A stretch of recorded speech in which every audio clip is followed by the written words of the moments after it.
तो guys SSD लेते time एक नया कंफ्यूजन आ गया है कि हमें अब Gen 3 SSD लेनी चाहिए या फिर Gen 4 SSD लेनी चाहिए। दोनों के ही प्राइजेस में आपने देखा होगा कि डिफरेंस तो है, बट परफॉर्मेंस में भी उतनी डिफरेंस है या नहीं। तो गाइस पहले हमें बस इतना पता होता था कि भाई हार्ड ड्राइव स्लो होती है, आपका कंप्यूटर बहुत स्लो चलेगा, तो उसकी जगह आप SSD डलवा लो, बस इतना पता होता था। बट अब क्या हो गया है, SATA SSD, NVMe SSD, M2 क्या होता है, PCIe क्या होता है, PCIe 3rd Gen 4th Gen, ये सब क्या है।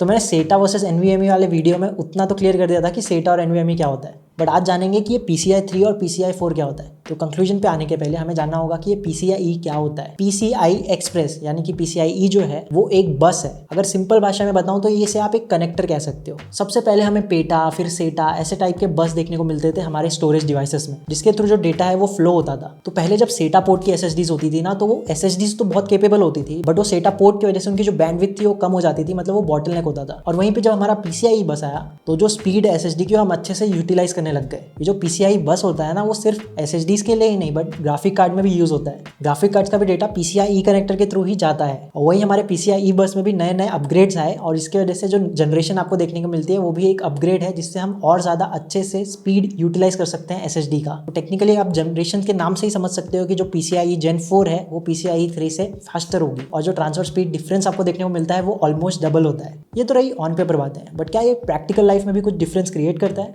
यस, ये डिफरेंस क्रिएट तो करता है, but most of the user इसे नोटिस नहीं कर पाएंगे। तो ये डिफरेंस कहाँ क्रिएट करता है? ये वीडियो एडिटिंग में कर सकता है, जैसे कि हमें जो फुटेजेस हैं वो बड़े बड़े हैं, बहुत ज़्यादा बड़े हैं, तो उसे लोड फास्ट करेगा ये। इवन PCIe 3 भी बहुत फास्ट होता है, बट चल ये थोड़ा और ज़्यादा फास्ट करेगा उसे। और अगर आप बड़ी बड़ी फाइल्स कॉपी पेस्ट करते हो, वहाँ पे भी इसका थोड़ा हेल्प मिलेगा आपको। इसका गेमिंग में बड़ा एडवांटेज हो सकता है, but most of the games इसके लिए अभी फिलहाल ऑप्टिमाइज नहीं है, बट फ्यूचर में ये हो सकता है। बट हाँ, अगर गेम्स ऑप्टिमाइज हुए उस चीज़ के लिए, तो गेम्स के जो लोडिंग टाइम है वो और भी कम हो सकते हैं। बट बहुत मेजर चेंज आपको देखने को नहीं मिलेगा। जो भी प्राइस पे आपको मिल रहा है ये, वो उतना जस्टिफाई ये नहीं करता है। अगर आने वाले टाइम में आपसे बहुत ज़्यादा डिफरेंस नहीं हो, मतलब 1000 रुपये ज़्यादा देके अगर आपको Gen 4 देखने को मिल रहा है, तो आप ज़रूर उसे कंसिडर कर सकते हैं। बट करेंटली मैं आपको सजेस्ट करूँगा, आप हार्ड ड्राइव वगैरह यूज़ करते हो तो SSD यूज़ कर लो, उतना ही बहुत है। जैसे कि आप एक क्रूशियल SSD को देख रहे हो, ये 4200 का मिल रहा है 1 TB, बट ये Gen 3 वर्जन है। बट Gen 4 वर्जन जो है वो मिल रहा है इसका 6200 रुपीज़ का। तो मैं सजेस्ट करूँगा कि इस केस में आप बचा सकते हो 2000 रुपये, अपने परफॉर्मेंस पे ज़्यादा स्पेंड कर सकते हो। इवन आप एक ऊपर वाला प्रोसेसर भी ले सकते हो अगर उसका प्राइस डिफरेंस कम हो तो।